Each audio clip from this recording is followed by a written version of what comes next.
Buenos días, estimados colegas. 14 de noviembre, Día Mundial de la Diabetes.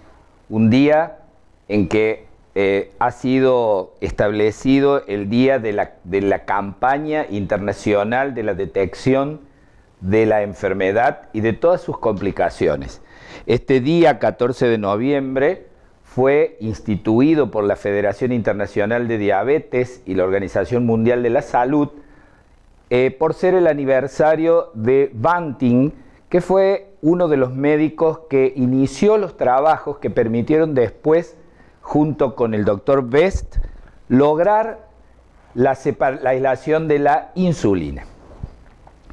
El Día Mundial de la Diabetes tiene por objetivo generar una campaña internacional, como habíamos dicho, ya que la Organización Mundial de la Salud ha establecido que en el año 80 existían 108 millones de diabéticos en el mundo y que ya en el año 2014 esa cifra había ascendido a 422 millones.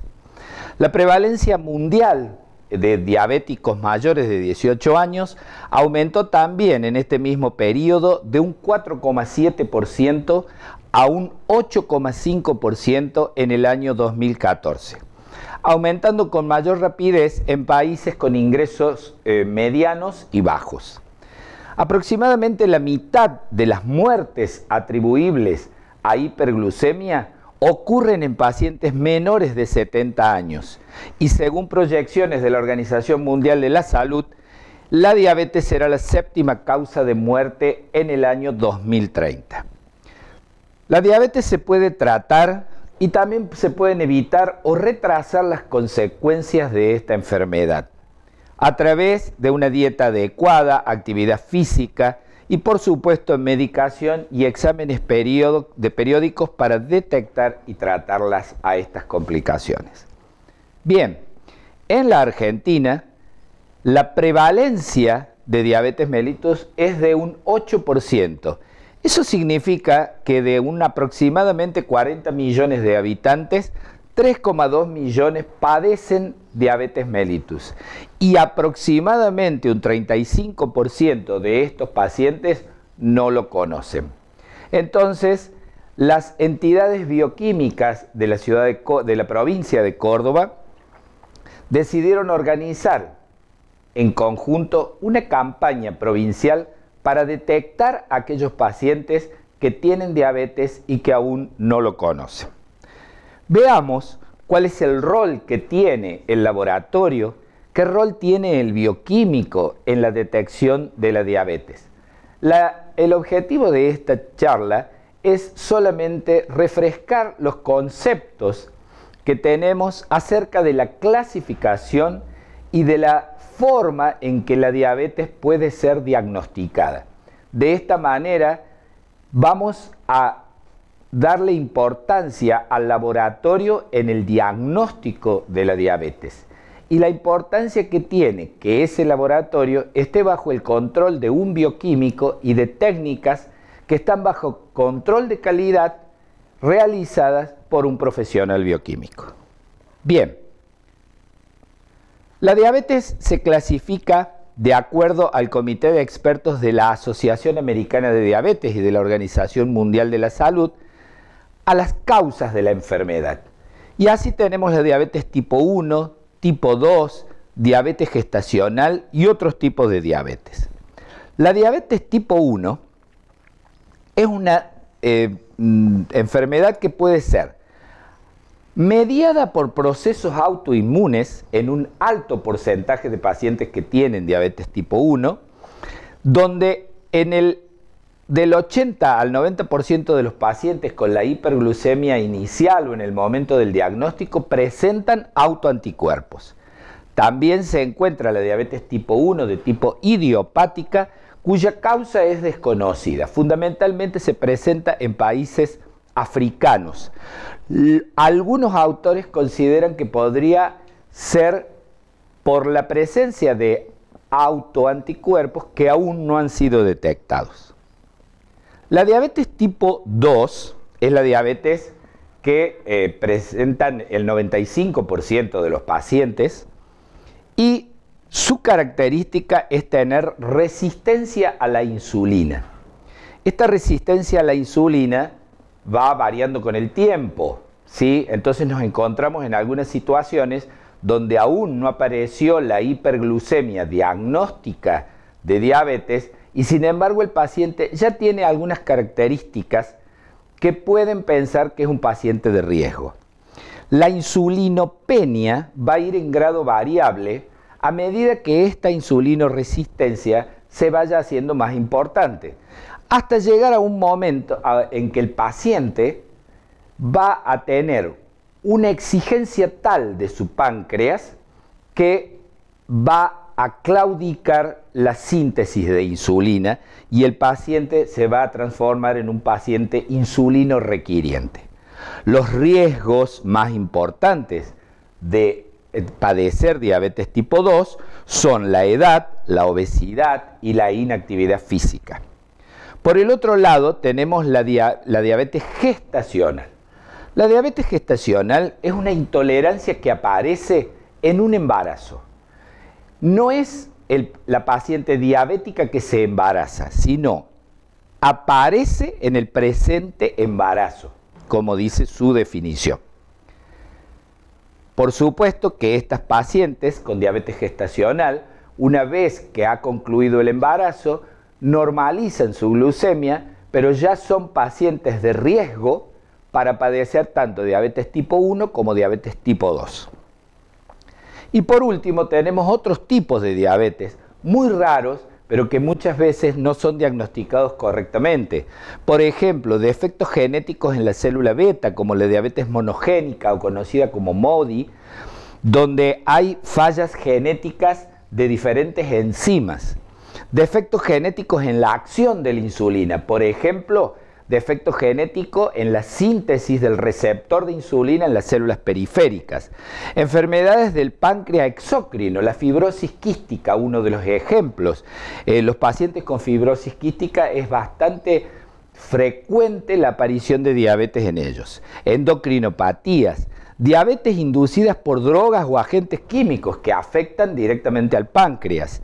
Infecciones, formas no comunes de diabetes inmunomediadas y otros síndromes genéticos. Esto hay que tenerlo en cuenta porque muchas veces a los pacientes el tratamiento no los lleva a una euglucemia o a un control de glucemia y muchas veces estamos frente a alguno de estos tipos de diabetes.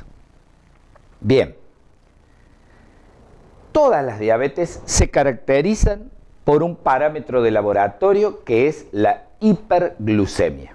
Y el bioquímico juega aquí un rol muy importante, ya que la glucemia realizada en un laboratorio y realizada por un bioquímico es la glucemia que va a hacer el diagnóstico de la enfermedad.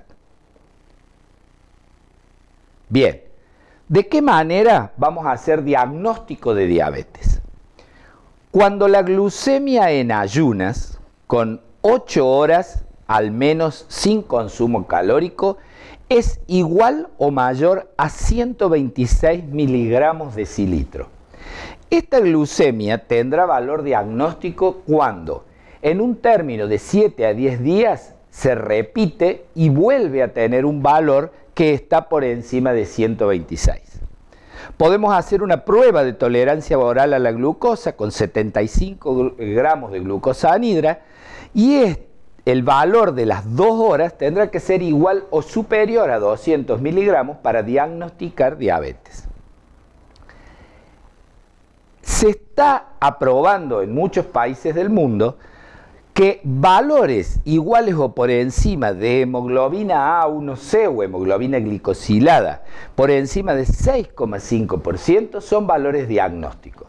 ¿De qué manera podemos nosotros utilizar este parámetro de laboratorio para hacer diagnóstico? Solamente si el método que se está utilizando es un método certificado por el Programa Nacional de Estandarización de Glicación y que esté estandarizado con el ensayo del DCCT, que fue un trial que fue importantísimo en la historia, digamos, de las complicaciones de la diabetes.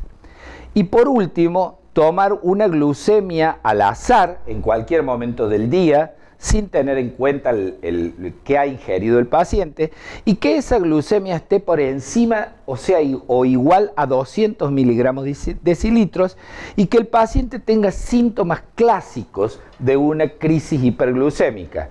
En el término de la campaña, lo que nosotros vamos a realizar es esta primer glucemia que, en caso de que el paciente presente una glucemia superior a 126, nosotros, como parte del equipo de salud, tendremos que sugerirle al paciente que concurra a su médico. Entonces, nos podemos encontrar con diferentes valores de glucemia en estos pacientes a quienes les vamos a realizar la glucemia.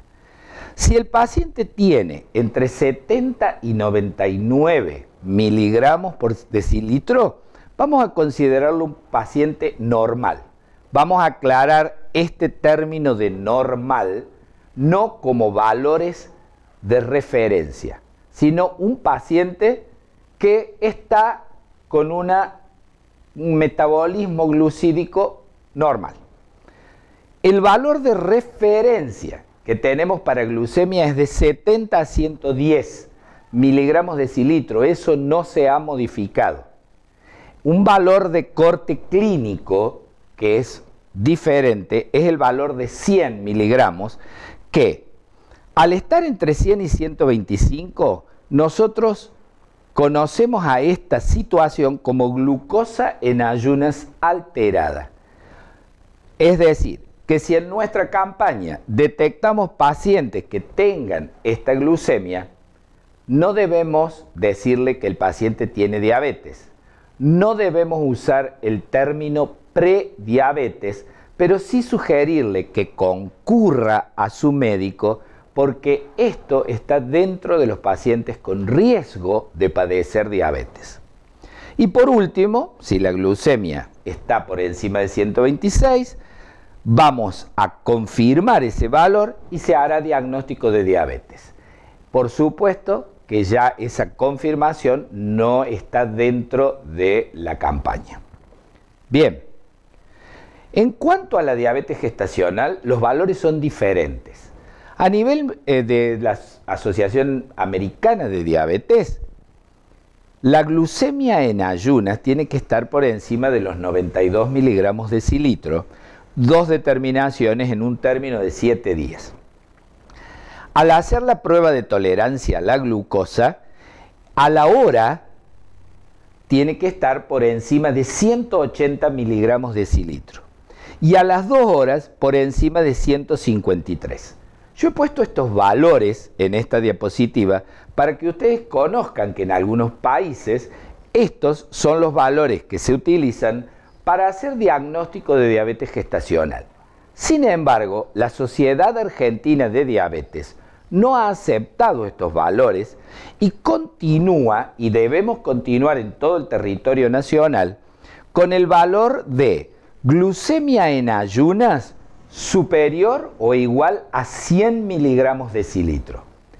Y si hacemos una prueba de tolerancia a la glucosa, esa glucemia debe estar por encima de 140 miligramos de decilitro.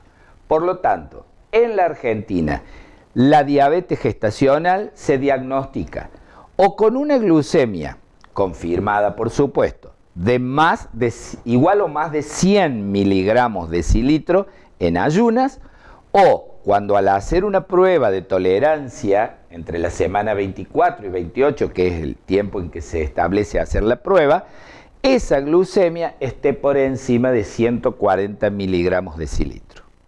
Bien,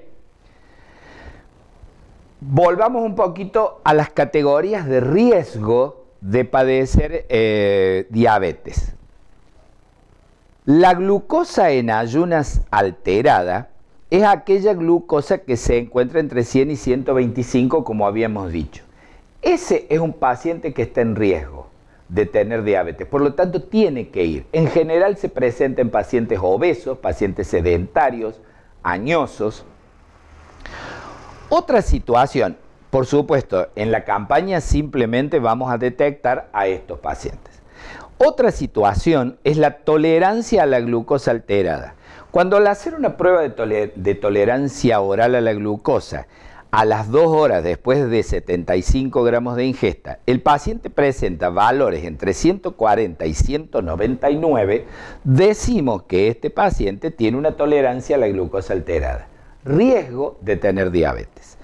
Y aquellos pacientes que presenten una hemoglobina A1C o hemoglobina glicosilada entre 5,7 y 6,4%, son pacientes que también se encuentran en riesgo. Confirmen algunos datos de sus propios laboratorios y van a ver que un número importante de pacientes que tienen estas glucemias en ayunas alteradas presentan hemoglobinas que están dentro de este rango. Bien, un tema importantísimo en el diagnóstico de diabetes, el uso de los glucométeres. El glucómetro, por supuesto, estamos hablando de glucómetros controlados, no es recomendado por la Asociación Americana de Diabetes en el diagnóstico ni en el screening de diabetes, porque presentan muchos falsos positivos y falsos negativos.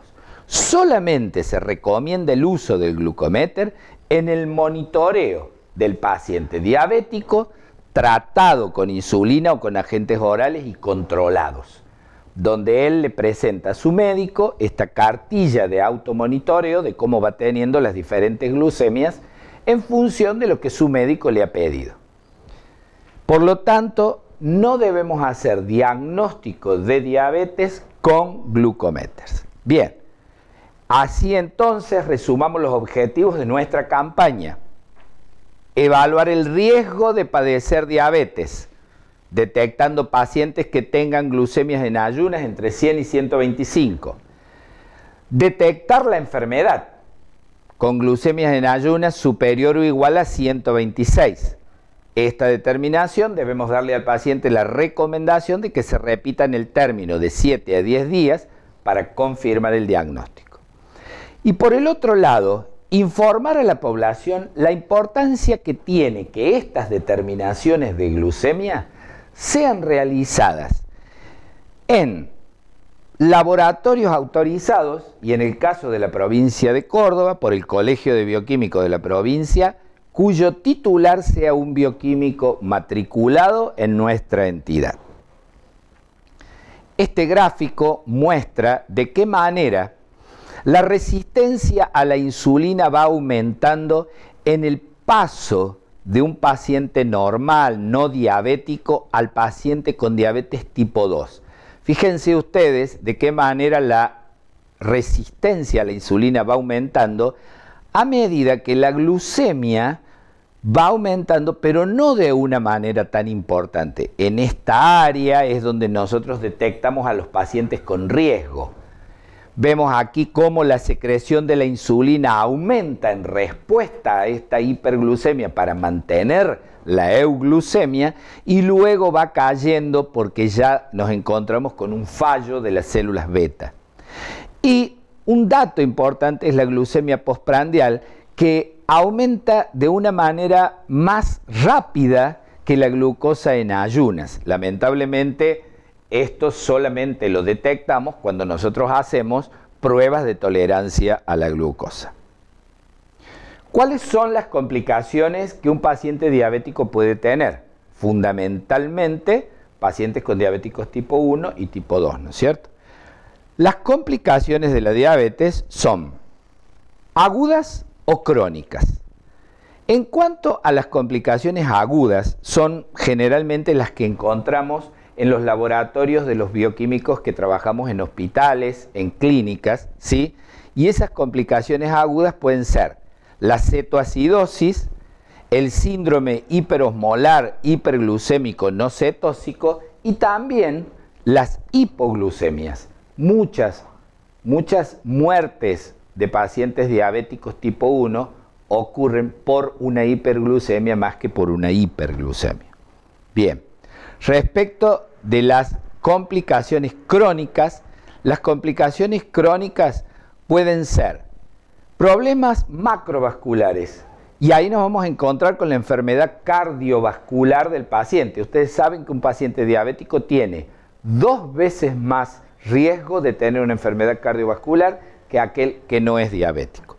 Respecto de las enfermedades microvasculares, la diabetes presenta retinopatía, nefropatía y neuropatía. De ahí que podemos informarle a los pacientes que corren el riesgo de tener enfermedades de la visión, del riñón, de su sistema nervioso. Bien, solamente para terminar esta clase y meternos un poquito en nuestra vida cotidiana, los metabolismos, ¿cuáles son aquellos mecanismos fisiopatológicos que llevan a las complicaciones de la diabetes? Todos causados por la hiperglucemia. Un aumento de la actividad de la aldosa reductasa. Esto lleva a la acumulación de sorbitol en las células y fundamentalmente este rol se juega en la neuropatía diabética. También tenemos aumento del diacilglicerol y de la beta-2 proteínquinasa C, que llevan a alteraciones básicamente en ojo y en riñón. Por lo tanto, estas son alteraciones metabólicas que llevan a la retinopatía y a la nefropatía. Y por último tenemos la aceleración de la glicosilación no enzimática, motivo por el que controlamos al paciente con la hemoglobina glicosilada o A1C, determinando que este paciente tiene riesgo de tener complicaciones a larga data. Bien, la aceleración de la glicosilación de muchas proteínas es causante de muchas de las complicaciones del paciente diabético. Bien, para terminar, recordar que la glucemia elevada es la única responsable de todas estas complicaciones. Esto es lo que debemos transmitirles al paciente como integrantes de un equipo de salud, detectar esta hiperglucemia y convocarlo a que concurra a su médico en el tiempo oportuno para que todas estas complicaciones o no aparezcan o se retrasen su aparición en el tiempo. Nada más que eso y muchas gracias.